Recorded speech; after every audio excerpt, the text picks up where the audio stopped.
Hello दोस्तों, welcome back to my channel. तो दोस्तों, एक और नई सीरीज़ को आज से हम लोग स्टार्ट करेंगे और इसका नाम है एग्ज़ाम टाइम गोल्ड सीरीज़। और इस पे आप ये मान के चलिए कि हर एक पेपर में 700 प्लस क्वेश्चंस हैं, ठीक है। और प्लस इम्पॉर्टेंट्स वन लाइनर क्वेश्चन भी, वन लाइनर आपके नोट्स भी मिल जाएंगे, जैसे कि पहला वीडियो में हम लोग देखेंगे, ठीक है। अब जिन्होंने सेकेंड सेमेस्टर में बुक ली थी एग्ज़ाम ये टाइम गोल्ड सीरीज़, उनको ये पता होगा कि पहला जो हमारा उसमें था तो थ्योरी बेस्ड थे क्वेश्चंस, जो मतलब कि थ्योरी टाइप में पहले दी गई थी, ठीक है। उस पर ऐसे नहीं दिया गया था कि शॉर्ट शॉर्ट नोट्स हो, कुछ में थ्योरी थी और इस वाले में कुछ में थ्योरी है और कुछ में शॉर्ट नोट्स दिए गए हैं, ठीक है। तो शॉर्ट नोट्स जो है बहुत ही इंपॉर्टेंट है, आप लोग खुद ही देख सकते हैं ऐसे आपके शॉर्ट नोट्स हैं जिससे पढ़ने में भी आसानी होती है और इसी से डायरेक्ट क्वेश्चन आपके एग्जाम में भी आ जाएगा, ठीक है। तो चलिए स्टार्ट करते हैं आज की वीडियो। काफ़ी महत्वपूर्ण वीडियो होने वाली है। अगर ये आप लोग कंप्लीट कर लेंगे तो आपके छोटे छोटे क्वेश्चन जो है बहुत अच्छे से तैयार हो जाएंगे, ठीक है। चलिए स्टार्ट करते हैं। पहला इस पे दिया गया है कि भारत के दो भागों में बांटा गया था, इतिहास को मतलब कि दो भागों में बांटा गया था, बीसी और एडी। सबको पता है कि ईसा के जन्म से पूर्व क्या होता था, बीसी होता है, और ईसा के जन्म के बाद एडी होता है, ठीक है। एनो डोमिनी और बीसी, बिफोर क्राइस्ट, ये याद रखिएगा।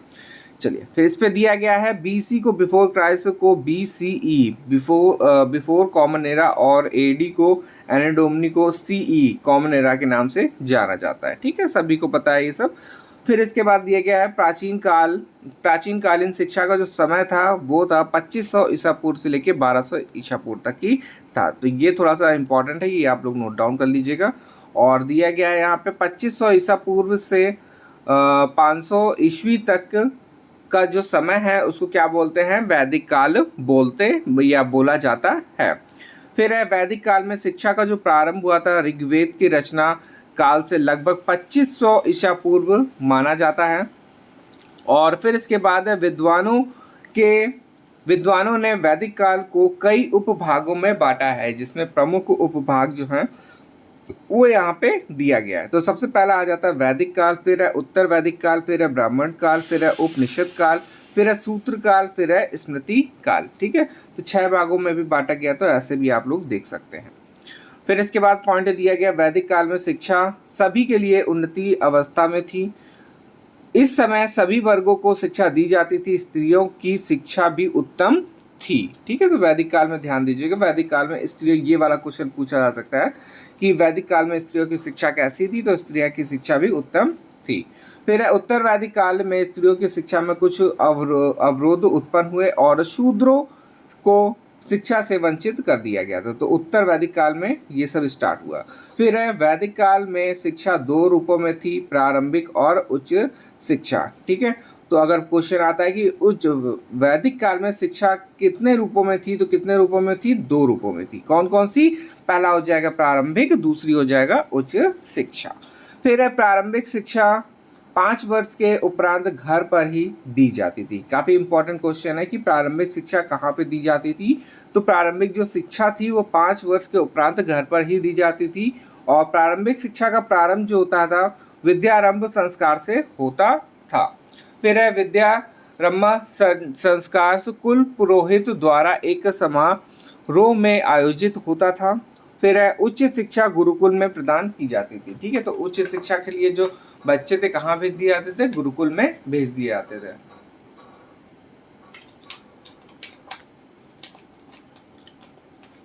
फिर है उच्च शिक्षा के लिए उपनयन संस्कार का आयोजन किया जाता था, ठीक है। तो ये वाला जो शब्द आपको दिख रहा है उपनयन संस्कार, ठीक है, ये काफी इंपॉर्टेंट है और इससे रिलेटेड क्वेश्चन आपका कंफर्म है कि पूछा जाएगा। अब देखिए इसका जो शाब्दिक अर्थ है वो है समीप लाना, ठीक है।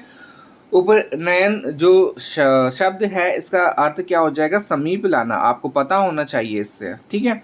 फिर इसके बाद दिया गया उपनयन संस्कार की वर्ण के अनुसार आयु निर्धारण की गई थी। यह ब्राह्मणों के लिए 8 वर्ष थी, क्षत्रियों के लिए 10 वर्ष थी और वैश्यों के लिए 12 वर्ष थी, ठीक है।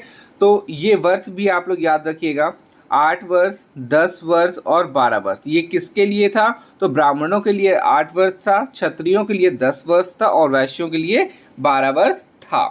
फिर है उपनयन संस्कार के बाद बालक को दविज कहते थे, ठीक है, तो याद रखिएगा ये भी। और दविज का अर्थ होता है दूसरा जन्म, ठीक है।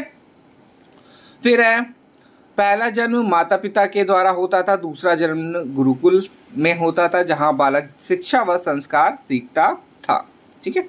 फिर इसके बाद है समावर्तन संस्कार। एक तो हो ही गया हमारा कि उपनयन संस्कार क्या था, समीप लाना। अब दूसरा हमारा जो संस्कार है वो कौन सा है, समावर्तन संस्कार। और इसमें बालक घर वापस लौटता है, ठीक है।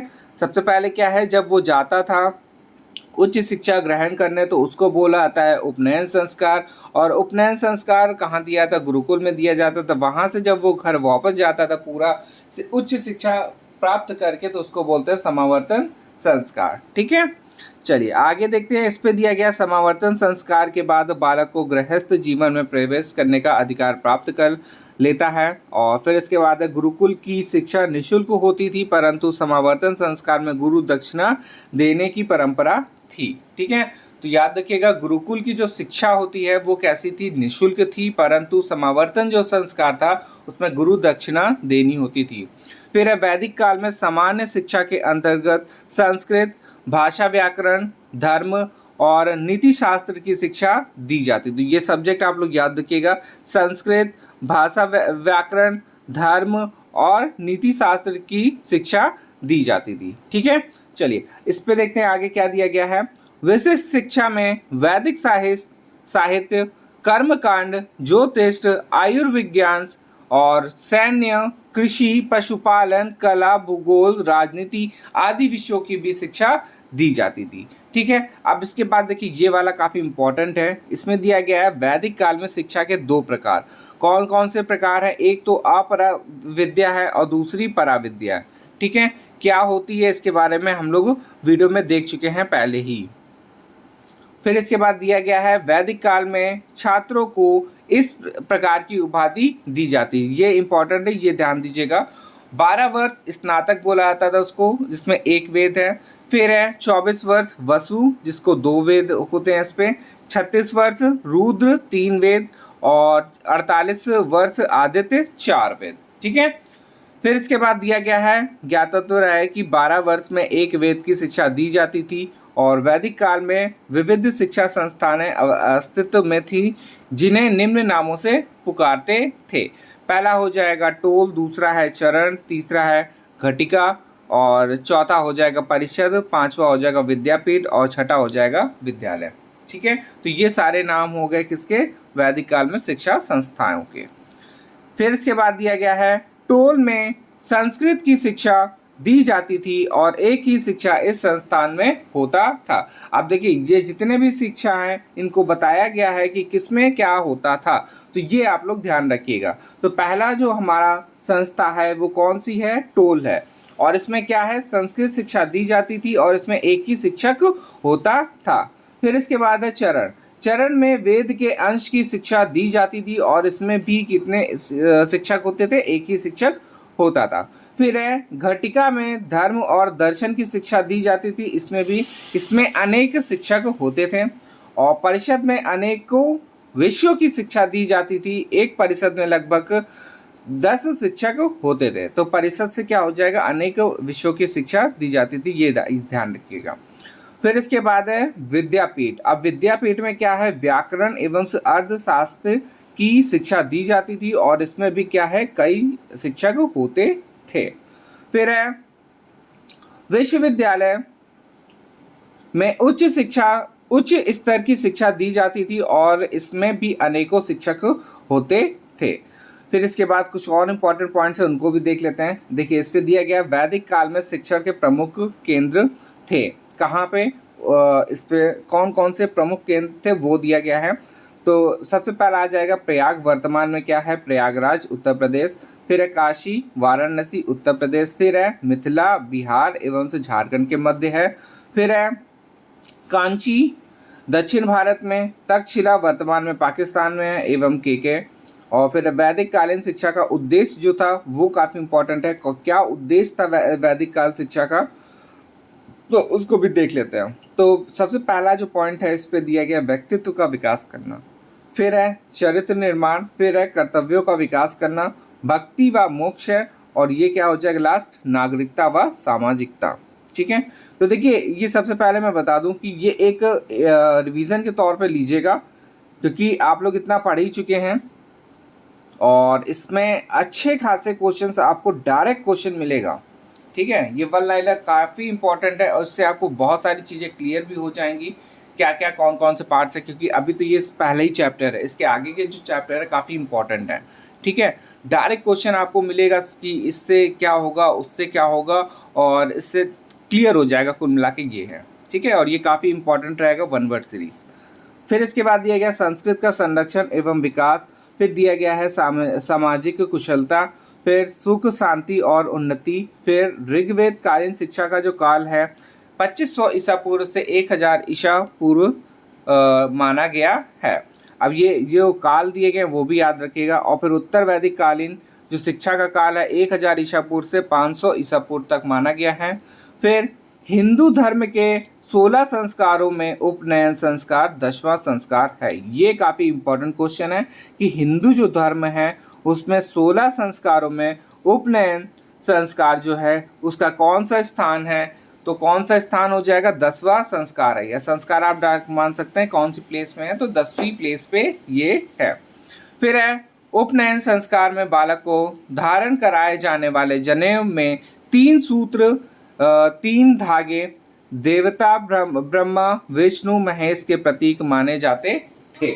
ठीक है, ये भी काफ़ी इंपॉर्टेंट है आपका। ठीक है, देखिए ये वाले जितने भी क्वेश्चन आपको मिल रहे हैं ये आप ये मान के चलिए जो छन के आते हैं ना क्वेश्चन, जो इंपॉर्टेंट क्वेश्चंस हैं बुक में जो बीच बीच में होते हैं वो सारे दिए गए हैं। ठीक है, फिर देखिए आगे क्या दिया गया है, वैदिक काल में प्रचलित शिक्षण विधियां, कौन कौन सी शिक्षण विधियां प्रचलित थी वैदिक काल में, तो पहला है कंठस्थ एवं अनुकरण विधि, फिर है दृष्टांग व व्याख्या विधि, फिर है प्रश्नोत्तर एवं शास्त्रार्थ विधि, फिर है कथन एवं प्रदर्शन विधि, फिर है वाद विवाद एवं अभ्यास विधि, फिर है श्रवण एवं कहानी लेखन विधि। फिर वैदिक काल में मानव जीवन को 4 भागों में बांटा गया है। कौन कौन से भाग हैं उनको भी देख लीजिए आप लोग।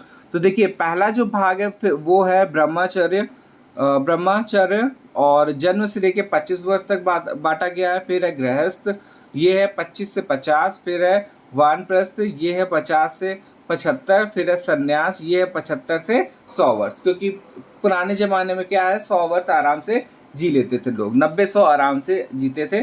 फिर इसके बाद वो अपने ही मतलब कि लाइफ जो होती थी वो ख़त्म होती थी, कोई बीमारी से नहीं मरते थे। ठीक है, मरते थे मगर इतना नहीं है जितना इस टाइम हो गया कि पता है फलाना निकालना बीमारियां हो गई अब तो। ठीक, चलिए आगे देखते हैं। इस पे दिया गया परा विद्यालय में आध्यात्मिक ज्ञान कर्म एवं अंतर्मुखी साधना का अध्ययन किया जाता था। और इसमें क्या है, अपरा विद्या में सामाजिक विज्ञान का ज्ञान दिया जाता है। ठीक है, तो ये याद रखिएगा, अपरा विद्या में डायरेक्ट क्वेश्चन भी आ सकता है इससे कि कौन से विज्ञान का या किसका ज्ञान दिया जाता था, तो सामाजिक विज्ञान का ज्ञान दिया जाता था। ठीक है, फिर है 4 वेदों में ऋग्वेद पहला वेद है, इसकी रचनाओं में देवताओं की स्तुतियों का वर्णन है, इसमें चिकित्सा संबंधी जानकारी मिलती है। फिर है यजुर्वेद ग्रंथ मंत्रों से युक्त है, इसमें यज्ञ व यज्ञ विधियों का प्रमुखता से वर्णन है। फिर है सामवेद में संगीत शास्त्र से संबंधित है, और अथर्ववेद या क्या है मोक्ष विषय युक्त वेद है। ठीक है, तो ये देखिए हमारे कुछ इंपॉर्टेंट नोट्स हो जाएंगे आप लोगों के लिए। आप स्क्रीनशॉट आप लेना चाहे तो आप ले सकते हैं। ठीक है, और इससे आप लोगों को थोड़ी सी हेल्प मिल जाएगी, जिस पे क्वेश्चन से आपके इससे डायरेक्ट मैंने बताया डायरेक्ट क्वेश्चन आपके आएंगे। ठीक है, और एक आपको रिव्यू भी मिल जाएगा कि कौन से क्वेश्चन में कैसे क्वेश्चंस मतलब कौन से चैप्टर में आपके कैसे क्वेश्चंस बनेंगे। ठीक है, तो आज की वीडियो में हम लोग इतना ही रखेंगे। नेक्स्ट वीडियो में हम लोग इससे और भी इम्पोर्टेंट जो हमारे पॉइंट्स हैं उनको डिस्कस करेंगे, और पॉइंट्स के साथ साथ हम लोग जो इसके चैप्टर के क्वेश्चंस हैं वो डिस्कस करेंगे। ठीक है, तो काफ़ी इम्पोर्टेंट होने वाली है अगली वीडियो, और कोशिश यही